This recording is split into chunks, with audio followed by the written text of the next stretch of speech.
जरा सोचिए, अगर आपको कोई यह बताए कि इस दुनिया में एक ऐसा गांव भी मौजूद है जहां न तो सड़क है, न वहां कोई गाड़ी जाती है, न बिजली है और न ही मोबाइल टावर या इंटरनेट की सुविधा, बावजूद इसके वहां के लोग इतनी सादगी से इतनी खुशहाल जिंदगी जीते हैं कि दुनिया के सबसे अमीर और विकसित देशों की चमक भी उनके सामने फीकी लगने लगती है। ये कोई कल्पना नहीं बल्कि हकीकत है। हिंदू ने किया है उस गांव का दस्तावेजीकरण। ये है एक ऐसा गांव जो समंदर की सतह से करीब 1200 मीटर ऊपर बादलों के बीच कहीं छिपा हुआ है, जहां लोग आज भी सदियों पुरानी लकड़ी की झोपड़ियों में रहते हैं। यहाँ परंपराएं ही कानून हैं और संस्कृति ही जीवन का मूल आधार। लेकिन सवाल उठता है, इतनी कठिन परिस्थितियों के बावजूद ये लोग दुखी क्यों नहीं होते? क्या उन्हें वाकई बाहरी दुनिया की कोई जरूरत नहीं?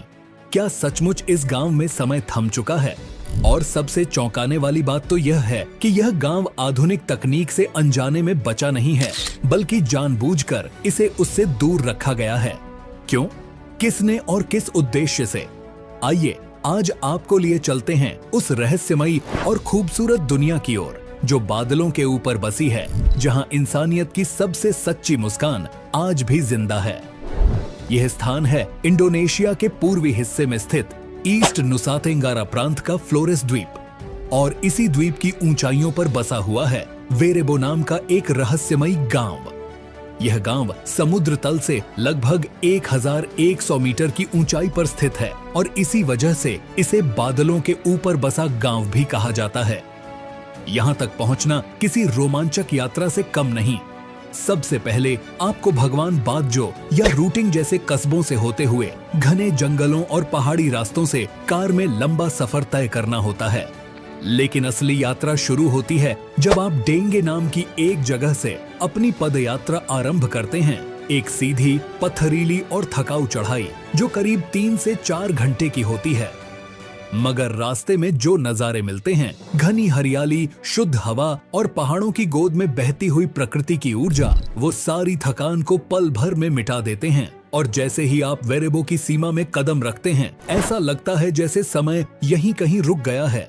यहाँ के लोग आज भी प्रकृति के साथ पूरी तरह से सामंजस्य में जीते हैं। न कोई मशीनों की आवाज, न मोबाइल नेटवर्क की भागदौड़, सिर्फ शांति, सरलता और जीवन की मूलभूत सादगी। इस गांव की सबसे अनोखी पहचान है इसके पारंपरिक घर, जिन्हें मवारू न्यांग कहा जाता है। ये शंकु के आकार वाले घर करीब 15 मीटर ऊंचे होते हैं और 5 मंजिलों में बनाए गए होते हैं। सबसे दिलचस्प बात यह है कि ये घर बांस, लकड़ी और घास की छतों से बने होते हैं और इनमें न तो एक भी कील लगी होती है, न सीमेंट का उपयोग। सिर्फ रतन की मजबूत रस्सियों से उन्हें बुना गया होता है।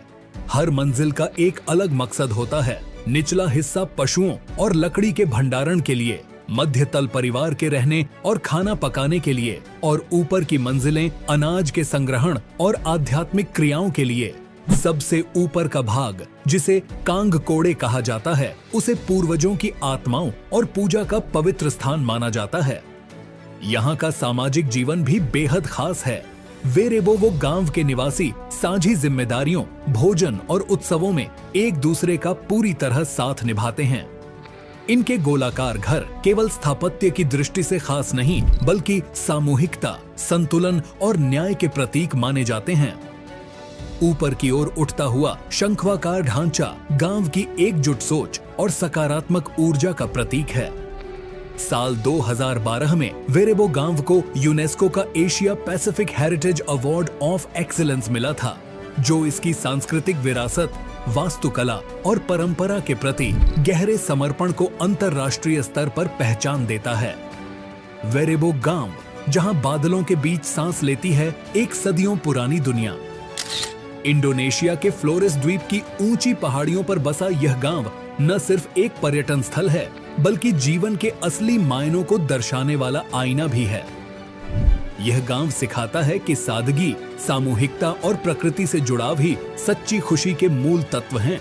वह खुशी जो अक्सर शहरों की भागदौड़ और चकाचौंध में कहीं खो जाती है। क्यों कहा जाता है इसे क्लाउड विलेज? फ्लोरेस की पहाड़ियों पर लगभग 1200 मीटर की ऊंचाई पर बसा यह गांव अक्सर घने बादलों की परतों में लिपटा हुआ दिखाई देता है। सुबह की धुंध में जब सूरज की किरणें हल्के बादलों को चीरती हुई पारंपरिक घरों पर पड़ती हैं, तो पूरा गांव एक काल्पनिक पेंटिंग सा प्रतीत होता है। कभी ऐसा लगता है मानो ये घर बादलों में तैर रहे हों, तो कभी ऐसे दृश्य सामने आते हैं जो आपकी आंखों और दिल में हमेशा के लिए बस जाते हैं। यही कारण है कि वेरेबो न सिर्फ संस्कृति के खोजी लोगों के लिए, बल्कि फोटोग्राफरों, ट्रेकर्स और सोल ट्रैवलर्स के लिए भी किसी स्वप्न से कम नहीं। यहाँ का हर कोना आपको कुछ ऐसा दिखाता है जो शायद आपको दुनिया में कहीं और देखने को न मिले। यहाँ की असली पहचान इसकी जीवन शैली, परंपराएं और लोगों के आपसी रिश्तों में छिपी है। इस गांव की जनजातीय संस्कृति आज भी उसी आदर्श रूप में जीवित है जैसी सदियों पहले थी। जब कोई आगंतुक गांव में आता है तो सबसे पहले उसे गांव के बुजुर्गों से अनुमति लेनी होती है। यह परंपरा सिर्फ नियम नहीं, बल्कि सम्मान और सामुदायिक अनुशासन का प्रतीक मानी जाती है। यहाँ की महिलाएं अपने हाथों से पारंपरिक वस्त्र बुनती हैं, जिन पर स्थानीय डिजाइन और सांस्कृतिक प्रतीक उकेरे जाते हैं।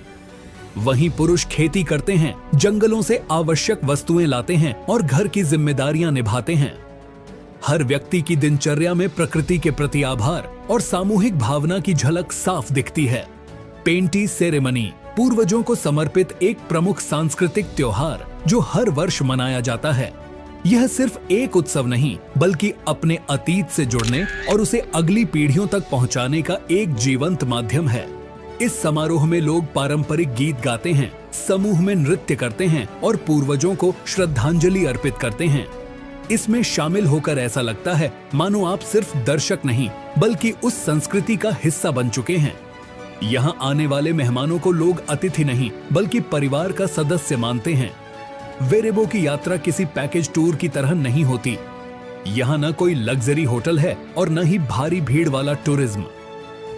गांव के स्थानीय लोग ही आपके मेजबान होते हैं। वे आपको सिर्फ अपने घर में ही नहीं, अपने दिल में भी जगह देते हैं। आने वाले पर्यटक उनके साथ खाना खाते हैं, उनके कार्यों में सहयोग करते हैं और कुछ दिन इस तरह बिताते हैं जैसे कोई पुराना आत्मीय रिश्ता हो।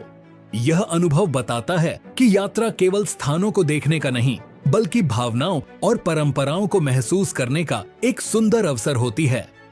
वेरेबो की यात्रा केवल घूमने के लिए नहीं, बल्कि सादगी और मानवीय जुड़ाव को भीतर तक महसूस करने का अनुभव है। यहाँ तक पहुँचने के लिए आपको किसी स्थानीय गाइड की मदद लेनी होगी, जो आपको जंगलों और पहाड़ी रास्तों से होते हुए गांव तक ले जाएगा। जब आप इस ट्रैक पर चलते हुए पीछे मुड़कर देखते हैं, तो हर मोड़ पर खुलते दृश्य आपकी सारी थकान को मिटा देते हैं। यहाँ न कोई मोबाइल नेटवर्क है, न इंटरनेट की भागदौड़। अगर आप कुछ समय के लिए स्क्रीन से दूर होकर खुद से जुड़ना चाहते हैं, तो वेरेबो एक आदर्श जगह है। यहाँ की हवा, हरियाली और लोग आपकी तेज रफ्तार जिंदगी में एक ठहराव और शांति लेकर आते हैं। गांव की गलियों में सैर करना, लोगों की कहानियां सुनना और उनके साथ कुछ पल बिताना, यह यात्रा को जीवन भर की यादों में बदल देता है। वेरेबो वो सिर्फ एक स्थान नहीं है, बल्कि एक ऐसा एहसास है जहां आप फिर से जीना सीखते हैं, असली रूप में। अब सोचिए, जब हम दिन रात काम की भागदौड़ में उलझे रहते हैं, नई तकनीकों और सहूलियतों के पीछे भागते रहते हैं, उसी वक्त वेरेबो के लोग बिना इंटरनेट, बिना स्मार्टफोन और बिना शोरगुल के भी मुस्कुराते रहते हैं। अगर यह कहानी आपके दिल को छू गई हो, तो इस वीडियो को लाइक जरूर करें